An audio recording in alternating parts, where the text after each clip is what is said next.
Hi, welcome again to I Wonder Who, an occasional series on our service of interviewing the directors and some of the people within the documentaries that we have on I Wonder. I'm James Bridges, the co-founder and CEO of the company, and I'll be talking to Christopher Quinn, the director of Eating Animals, which is a film narrated by Natalie Portman and based on the book by Jonathan Safran Foer of the same name. All three of them are producers.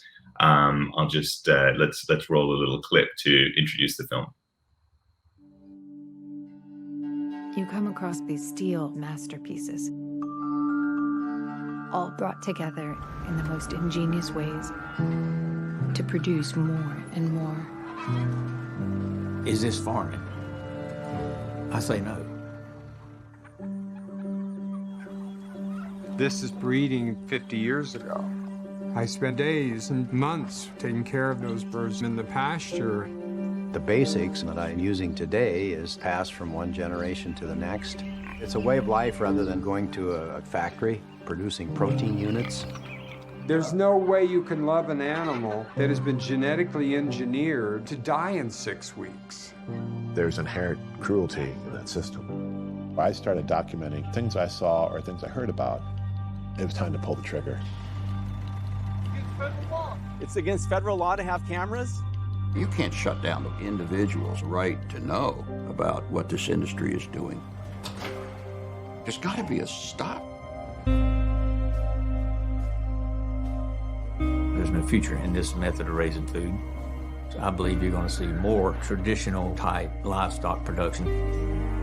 The demand is there.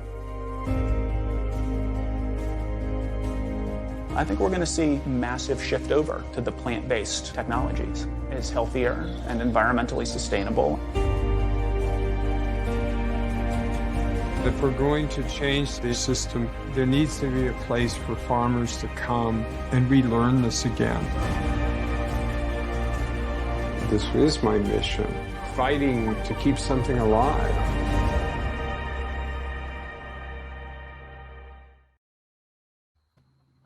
Christopher, thank you so much for joining us. Good to be here. Now, where is here for you right now? Well, now I'm on the East Coast. I was in Los Angeles for a number of years, but now I've moved back. I bought a farm, maybe or largely due to making Eating Animals. So I'm in Connecticut. Okay, great. So the first thing I want to touch on is you spend a good 5 or 10 minutes of the film talking to, which I saw about 18 months ago and then saw again this week. We're recording this in the thick of coronavirus, hopefully in the middle of or towards the end of coronavirus, who knows. But you talk to the danger of the risk of viruses coming out of the mass production and overdosing of animals with antibiotics and sort of keeping them in very cramped conditions. You talk about Spanish flu and SARS and avian flu. My question is, it was, seeing it again this week, eerily prescient as to what's come. Have you spoken to any epidemiologists since here, or what's the sort of view of the film been since coronavirus? Well, I've gotten a lot of email about how we were prescient on when thinking about pandemics, and it's interesting. I mean, we spent quite a bit of time bopping around both Europe and the United States, talking to virologists about this very consideration of something jumping. And going from, animal, whether, it's a bat or a pangolin in this current state of things, or if it's going to be a pig jumping to a human, or a chicken to pig to human. And these were real concerns for me. And interestingly enough, not far up the road, my great-grandfather died in the great influenza pandemic in 1918. And it was always on my mind. And once I started to read Jonathan's book and got together with Natalie, and we decided we're going to make it into a documentary, the idea of an impending pandemic was very much on my mind, and we kind of expanded on it a great deal. As you can see in the film, it's one of the pressure points of the message of this system that's wildly out of control. Do you see any signs of the system changing? I mean, is it, you know, aside from the conspiracy theories about the virus being grown in a lab, you know, is there any sort of reaction to this? Hey, this could have been avoidable if we'd done things differently. Well, it's interesting. I mean, this is a wild animal trade, right? Which if you look at China, you know, in the 70s, right, they had a food shortage, and anytime there's a change in China politically, it's usually due to food scarcity, and animals became very exotic animals that you would catch in the wild became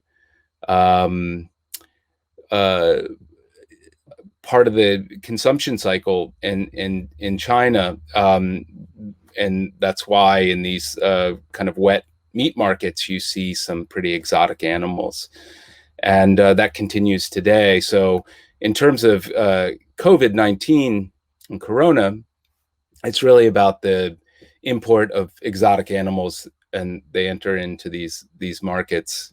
You can get into whether it was lab or not lab, but the you know, as we make inroads into these kind of these ecosystems, you're going to run into trouble with exotic things like you know, COVID-19. The story really in Eating Animals is about how we are building a system that really supports pre-existing things like H1N1 and all the series of H's and N's, right? You know, it goes quite deep, but there's avian flu and these things that have caused problems in the past, certainly in the 1918 pandemic. And so my big concern is that we've built a system that has consolidated animals into really tight spaces by the tens of thousands, and we've because of the cost and efficiency of all of that, and we feed them antibiotics to for the sake of efficiency, so they can stay alive in these really cramped, dank quarters, and it's all there, right? We do that with pigs, we do that with chickens, and then humans are taking care of them, or a handful of humans are taking care of them in these systems. And so when it comes down to it, you end up having a perfect recipe for disaster. And it's something that is, as you know, one of the guys from Johns Hopkins says, you know, in the film, it's not a matter of if, it's when that these pandemics are going to create real trouble globally. And we're seeing it with COVID, but there are bigger beasts out there. Yeah. Look, I think anyone watching this who hasn't seen the film may, you know, may from the title think it's some sort of carnivore bashing, you know, treatise on veganism. That there are some conclusions there which make, you know, which are hard to avoid, but actually you spend most of the film spending time with people trying to navigate through and away from the mass farming and back to something a little bit. I mean, was that, I know the book, I hadn't read the book, but was that a through line of the book, really focusing on the farmers who are trying to kind of take us back to something more sustainable? And how did you use that as a way into the film? Well, yeah, so that's an interesting question, because the book definitely touches and spends a lot of time, kind of gives in the book, it gives an open letter to some of these farmers who are really trying to raise animals in a rightful or more rightful way. And so it wasn't like a vegan mantra, the book itself, but it covered, you know, a lot of ground. It's a very complex issue. For us, what I was interested in was staying close to the people that were really up against it, what I found fascinating was that 99 in the United States anyway, 99.9% of all our meat comes from this one system, and all the complications and problems that go along with it. And then there was this 1%. What I've always been, in my documentary film work, been fascinated by outsiders. So who's this 1%, and why are they doing it and fighting against the system that makes it almost impossible to do what they do? And for me, that just kind of that's what I gravitate towards. And I sat down with Jonathan and Natalie, Jonathan's backyard, years ago, and we talked about how we were going to flesh it out. And I said, you know, I really want to hang close to people, whether it's a vegan abolitionist trying to stop what's happening, or if it's a farmer who's trying to raise animals in a more humane and better way. I want to be very close to them, and through their eyes, we hopefully will see the larger landscape of our food system. Yeah. iWonder is currently largely based in Asia Pacific, and I know you spent some time filming in China. One of the interviewees, Jian Yi, I think he was his name in the film, is a sort of activist who talks about his experience of growing up with almost no meat in China, and now, you know, every dish has meat in it. I mean, how did you find, you in the film you speak to one person who has clearly made the decision to move away from meat. How did you find generally the reception to the idea of sustainable farming and kind of non-meat eating when you were in China? And you spent some time in India as well. Yeah. So it's the people who are most upset about it are the farmers who farm traditionally, because they can see firsthand what's happening. When you go to the urban centers, whether it's in Bangalore in India, or if you go to Shanghai or Beijing, you're looking at people where meat is hit it's on a meteoric rise. Meat consumption. It's a status, you know, much like it was here in the United States. Once you kind of made it, you brought a big steak home for your family. And this is what culturally is going in South Asia and East Asia now. Totally get it and understand why it's happening. But the problem is we raise 50 billion animals a year for slaughter. And if we continue on the current trend of what's taking place in South Asia and East Asia, much bigger population than Australia or the United States, right? And if that continues, by 2050, we're going to have to raise 100 billion animals. And then you're starting to look at some real environmental and health issues that start to grab hold, right? I mean, already China cannot support the amount of animals they raise just purely by water and landscape. It's very, very difficult for them to pull it off. It's one of the big reasons why, you know, WH Group and others are starting to purchase meat companies here in the United States. But this is a system that's going to fall. We know this, and Jonathan really gets into that in the book, and that's something that I wanted to show, the peeling of the onion, so that you can really understand that this system is due to fail. It's 100% going to fail. We're either going to continue to consume meat on this meteoric rise, and you'll see all of the fallout. It's already there, but it will become really relevant in our lives, and if not our lives, our children's lives, where it'll be completely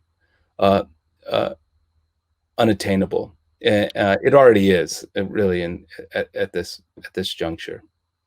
I don't know if you have had the chance to read Yuval Noah Harari's book Homo Sapiens or Homo Deus. But that was the biggest eye opener to me, is the amount of environmental damage we're doing just by sort of raping the earth in order to feed the animals that we're then eating, right? And it becomes just ultimately super destructive cycle. Well, yeah, and you know, it was interesting when Natalie and Jonathan came to me about this, and I in a lot of ways, I was wondering why they came to me, considering that I always thought I was choosing good food for my family. The book kind of turned that upside down, but it's really interesting to think of consuming meat and what it means to my family. So this is very much personal, but it goes into yeah. A lot of what he's talking about is where are we going, right? What are we going to do? And we're making these decisions. And if all of these people are correct, that we're really kind of destroying our planet so that we can have meat square center on our plate, then we have to call into question. That's a question we had to point on ourselves, and that's what I really wanted to get to in the film, is to separate all these other things. You can be a meat eater and come into this film, and I didn't want to alienate him by making a vegan abolitionist film, because I too, meat is delicious and I like it. And so where were we going to go in terms of pointing towards the audience? And we wanted across the spectrum inclusion, so that it wasn't really wagging the finger telling you how to behave, but just saying, here's all the evidence and draw what you want from it. But there's really compelling things to tell you that we're in real trouble if we consume meat for breakfast, lunch, and dinner. And one of the greatest, I was in Utah showing the film, and I was coming out of the screening, and a guy said he had watched the film the night before, and he said, hey, I want to thank you. He said, because I consider myself a hearty meat eater, and your film kind of gave me this access to say, at least in my mind, it's okay to not eat meat 2 days out of the week, and then maybe I'll do, the other 5. And he's like, I wasn't getting a talking to, and I understand that, and that's what I'm going to take away. So I know this is what I'm going to do, and maybe it will go further down, because he understood the implications that his kids were not going to be able to eat the meat the way that we ate the meat, or that we ate the meat in the 70s, and so all of that kind of seems really important and urgent to tell people, not to run them off with another film telling you not to eat meat at all, because I think who we are will be consuming meat for some time, just like you said, the duplicity in Sydney, right? And people love their meat, and then there's great vegan places. There's somewhere that doesn't interest me, going to the far side of the spectrum, but either side. But what really interested me in making this film was having some sort of conversation for everyone in the middle, to understand that we all have to kind of graduate from this kind of hearty meat eating, so-called Western diet, and develop other ways of making it work. Yeah, I think that's one of the really interesting things in the film. I mean, generally in this world now, we gravitate to the poles, to the opposite ends of the spectrum. And if you don't believe this, then you don't believe, you don't agree with me, and you can't. And I think you found in interviewing a lot of the farmers, really interesting middle ground. But then in the hopeful sort of interviews with the plant-based companies like Beyond, towards the end, you see a real potential solution. On the sort of farmers, did you get a chance to travel with the film and show it? Did you get a chance to show it in South Carolina or the Midwest, or any of those sort of farming communities you feature in the film? And what was the reaction? Yeah, so when we were in Telluride, film, its first showing, there was a philanthropist, or a family philanthropy group that came to me, and they said, we want to help get this message out. They felt very compelled by the film, and so with a lot of luck, I mean, your standard rollout, it rolled out to theaters and then went streaming here in the United States, and then onward and outward to other places around the world. But what was really great is they fortified the film to show in in places that it might not necessarily show. So we were able to kind of show cattlemen from Colorado. We were able to go down to North Carolina into hog country, Eastern Carolinas, and really show people who would, otherwise would be slightly off put by the title, right? Eating animals, and think that they're going to see something. And it was very valuable to have that year of spending all that time showing and making events around the film to show to people who otherwise probably wouldn't see it or would not dial into it on a streaming service per se. And we had great success with it in the dialogue. That's the nice thing, is you're going to get an angry vegan abolitionist and maybe an angry hardy meat eater, but there were a lot of people we caught. We cast a wide net, and we caught a lot of people who wanted to start having that conversation. And everybody knows the system is wildly out of control, and farmers know it more than anything else. That's what I was trying to say in the film when I would go face to face with these managers of these huge consolidated farming operations, and they would come and they would be angry, and they would drive their pickup trucks, and they would try and run us off the road. But when you would have an eye to eye with them, you could see there was pain in their eyes, because they really knew that this was not the best way. Yeah. We've just flashed up an image of Craig Watts, one of the poultry farmers, who was, in a similarly sort of conflicted state throughout this, and he blew the whistle, I think, on whatever large conglomerate he was working for, Purdue, I think.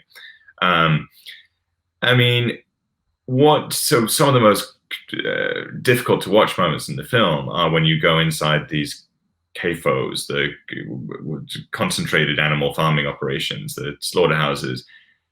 What do you say, because those images are irrefutable, but what do you say to people that say, well, you've just shown the worst of the worst in that, and some of these are actually quite, protect the animals from predators outside, and we're actually much more humane by and large in those operations? Wow. Well, it goes so deep. It's even, so for somebody who asked that question, I usually go right to the genetic reconfiguration of each animal. So those animals have been the big argument. One of our chicken farmers said, genetically engineered, right? Which, nobody in the industry likes to hear, right? They want it genetically modified. That's a big arguing point. Right. But beyond that, you and I probably don't care. We get what's going on. But the chickens, for instance, that we eat here in the United States, that are, you're lucky to get a real chicken here in the United States. Those animals have been so genetically modified that they aren't their former selves at all. So the animal from its waking moment is going to suffer. So as soon as it gets out of the egg, a lot of times they're hot beaked, their beaks are removed, right? And they end up going to these wells of pharmaceuticals, right? They start to get their antibiotics in their food early on when they're chicks, but they've been modified to grow as fast as they can and as fat as they can. So this animal that normally took 16 weeks to grow is all of a sudden done in 35, 40 days, and it goes off to market. But I've been in those places where you see 20,000, 15, 20,000 birds. And by the end of that 35-day cycle, they can't even stand up. Their legs are broken. They're so obese and overweight, and they're just a monster of their former selves. So it's very easy for us not to eat chicken in our household, because all I have to do and is think of that. And I know that's not something that I want to eat. I don't want to eat animal who spent every waking moment suffering. It just doesn't seem to make sense to me. Will I eat one of Frank's birds Probably, yeah. I wouldn't have a problem with that, because the way that Frank decides to treat his animals, and this is a big argument for a lot of people who don't believe farmers can love their animals.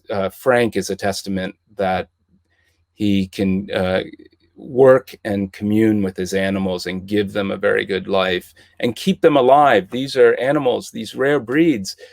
He has the oldest continuous line of livestock in the United States. These birds are 120 years old. And if they've been working that far and that long ago, and they do what they do, they go out in the wintertime and they grub and they find what they need to eat and they survive on their own and they have their own life, then that's what I'd rather kind of support than a chicken who has been built in a lab to with a cross section of obese birds to get to this plump, broad-breasted range where there's a fat in the sinew and it's a completely different animal. So that was something that we really looked at. It's what are we really willing to eat?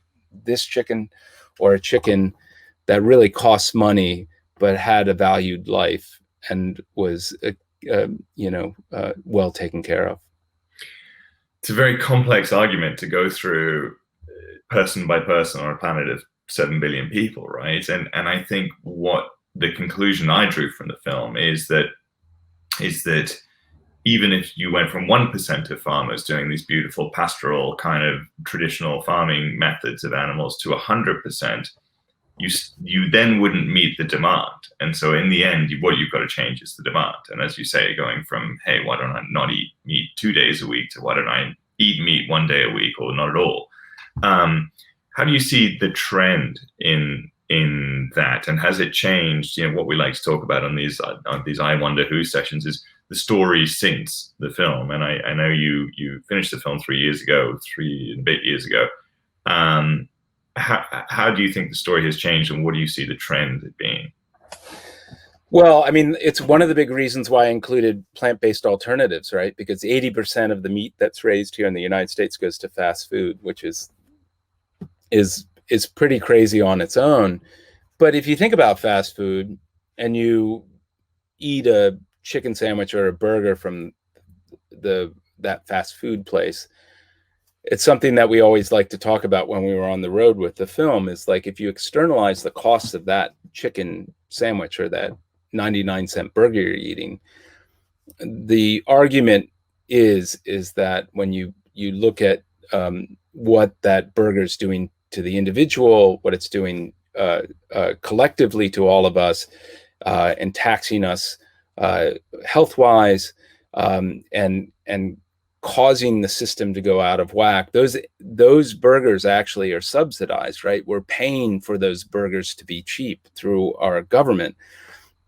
And it also creates an environmental issue, right? Because you're growing beef at such a rapid rate, and the methane, and it's argued how much growing animals actually contributes to climate change, but we know it's considerable, and we know it's up there in the top tier of contributors to our changing planet.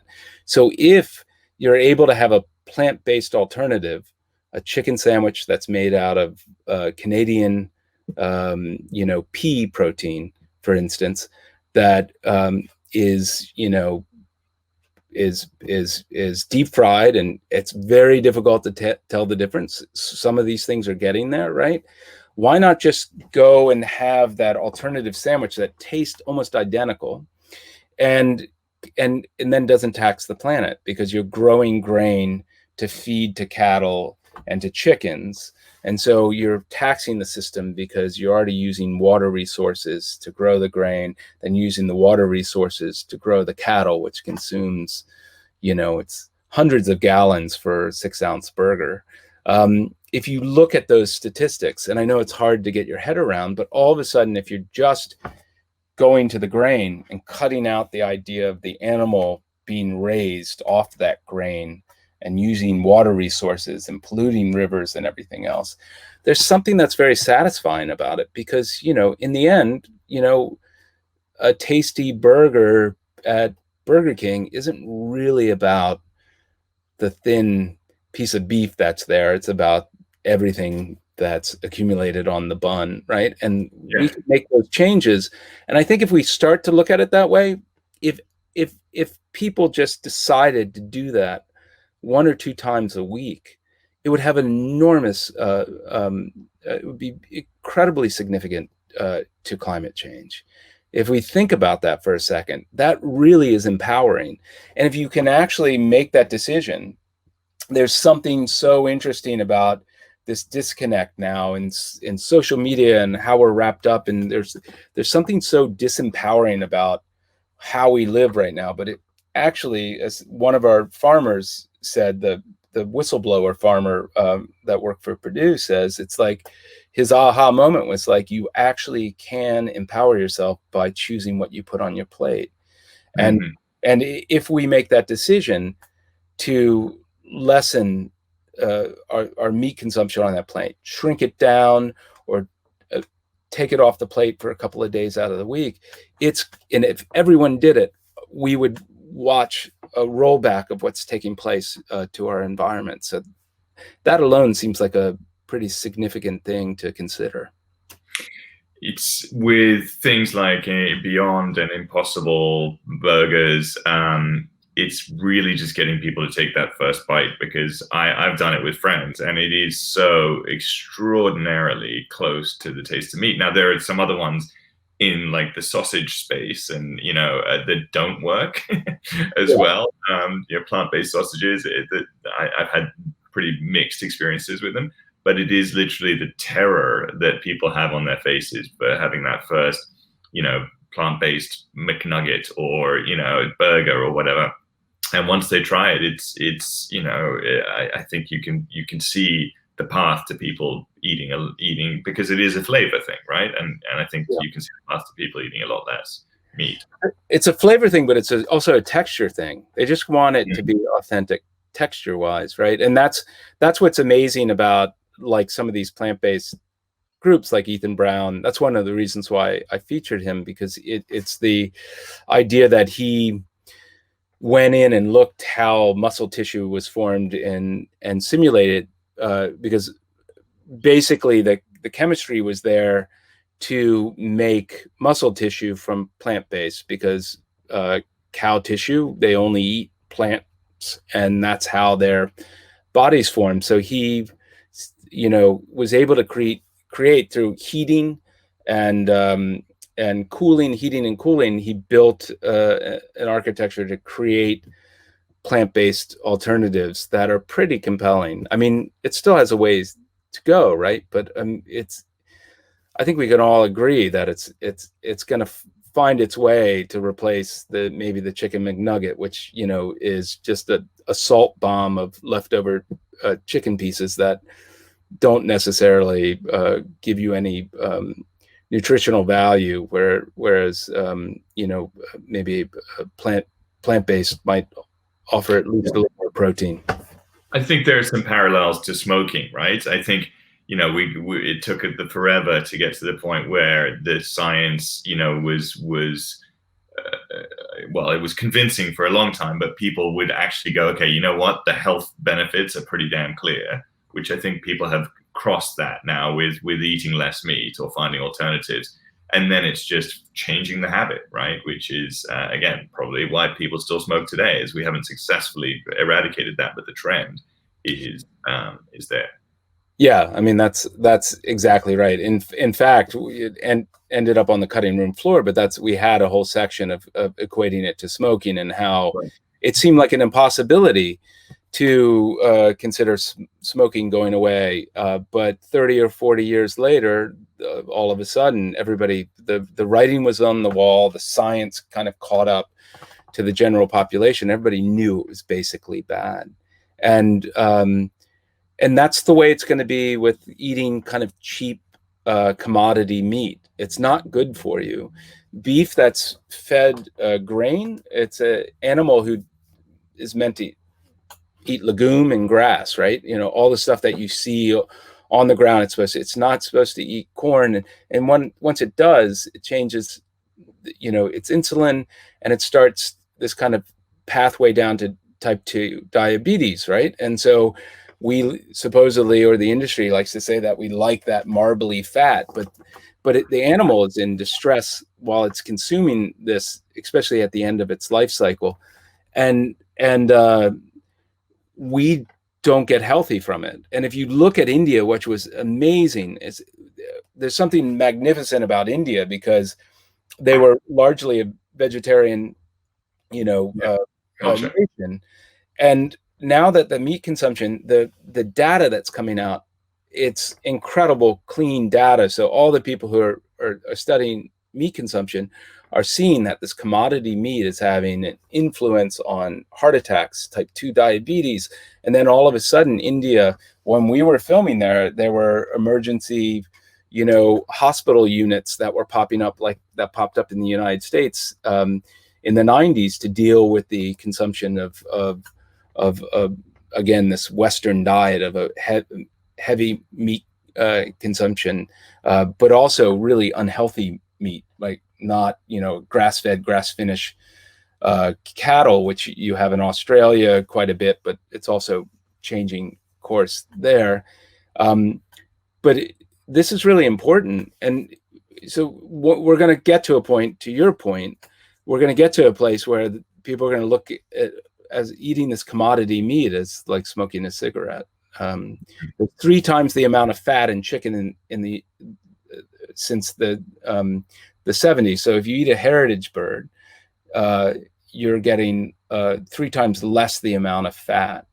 The fat's actually built into the sinew of the meat tissue, and it creates this enormous problem of health problems around the world. So it doesn't matter what lens you look at, whether it's environmental, your own health, or the animal's health. It's no matter what the optics are, it's not a good system, and it can't sustain itself.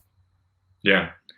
Well, we talked about the environmental impact of this, and you and I had a quick chance to chat before we started recording this. Would you tell us a little bit about what you're working on now? Well, I'm kind of in the lockdown with everyone else, a pandemic. So I have a couple of things that there were a lot of far-flung things that were on the docket, a lot of travel, which have evaporated. Yeah, or on the back burner. So I'm taking a look at things that won't cause the virus to spread, and one of them are trees and the fascinating lives of trees and how they communicate. And of late there's been some really great books like Overstory, which is a fantastic book, and the Hidden Life of Trees, and all these things I find fascinating. And I think if I start making my lead character or protagonist a tree, I'm not causing any trouble spreading the pandemic. So Pando in Utah is one of the ones which we talked about earlier, which is a network of trees that share a common root system. And so they've survived forever on this one common root system. It essentially makes them one organism onto its own, and it's enormous. But with all the environmental changes, it's starting to die. So we're telling that dramatic story and a bunch of others. There's a single tree that's left on an island not far from New Zealand that is the last of its kind. And there's a poor scientist that's desperately trying to create a mate for it so it can live, and he's racing against the clock. So there's all these fascinating stories. It's kind of endless. I mean, I have like in my office 40 some odd folders waiting to go out and make more nonfiction content. Well, I look forward to seeing what you produce out of that. And, for people who haven't yet seen Eating Animals, I cannot recommend it highly enough. It's exactly what our culture needs, which is a balanced acknowledgement that everything is not black and white, and there are grays, and there is hope ultimately at the end of a film that's at times really confronting, but it ends with real hope. So I highly recommend you watch it if you haven't. And Christopher, I think we should probably wrap it up there. But thank you so much for joining us. I've really enjoyed learning more about the film and about what you're doing. Thanks a lot, James. It was great chatting with you. Thanks. Take care.